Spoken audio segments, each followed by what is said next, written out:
తమిళనాడులోని తిరువణ్ణామలై వద్ద జరిగిన రోడ్డు ప్రమాదంలో వైఎస్ఆర్సీపీ అధికార ప్రతినిధి కొండా రాజీవ్ గాంధీకి తీవ్ర గాయాలయ్యాయి. అరుణాచలం వెళ్లి తిరిగి వస్తుండగా కార్ డివైడర్ని ఢీకొనడంతో ప్రమాదం జరిగింది. కొండా రాజీవ్ సహా కుటుంబ సభ్యులకు తీవ్ర గాయాలయ్యాయి. వెంటనే పోలీసులు స్థానిక ఆసుపత్రికి తరలించారు. పూర్తి డీటెయిల్స్ అందిస్తారు మా కరెస్పాండెంట్ అనిల్. చెప్పండి, ఎలా ఉన్నారు ప్రస్తుతం? ఆయన కుటుంబ సభ్యులకు కూడా గాయాలైనట్టుగా చెప్తున్నారు. ఎక్కడ ట్రీట్ చేస్తున్నారు వీళ్ళని?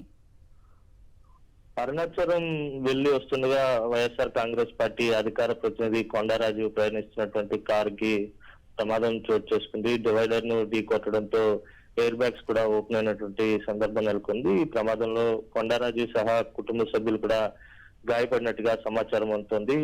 సమీపంలో ఉన్నటువంటి ఆసుపత్రికి కూడా తరలించారు. స్థానికుల సహాయంతో పోలీసులు కూడా అక్కడికి చేరుకొని అసలు ప్రమాదానికి గల కారణాలు ఏంటనే దానిపై విచారణ చేపడుతున్నటువంటి పరిస్థితి. మరోవైపు చూసుకున్నట్లయితే కనుక కొండరాజుకి గాయాలైనటువంటి పరిస్థితి. కుటుంబ సభ్యులందరూ కూడా కారులోనే ఉన్నారు. వారికి కొంతమేర ఇబ్బంది లేనట్టుగానే తెలుస్తా ఉంది. మరోవైపు చూసుకున్నట్లయితే కనుక నిన్న అరుణాచలం వెళ్లారు. దర్శనం ముగించుకుని తిరుగు ప్రయాణంలో మళ్ళీ విశాఖపట్నం వస్తుండగా ఈ ఘటన చోటు చేసుకుంది. ఒకసారిగా డివైడర్ ను ఢీ కొట్టడంతో పెద్ద ఎత్తున ప్రమాదం సంభవించింది. అయితే ప్రాణాపాయం లేనప్పటికీ కూడా గాయాలయ్యి కొండారాజు గాంధీని స్థానికంగా ఉన్నటువంటి తిరువణ్ణామలై పొన్ని అనే ఆసుపత్రికి తరలించి వైద్యం అందిస్తున్నటువంటి పరిస్థితి ఉంది. మొత్తంగా ఆరోగ్య పరిస్థితిపై మరింత సమాచారం కాసేపట్లో వచ్చేటువంటి అవకాశం అయితే ఉంది.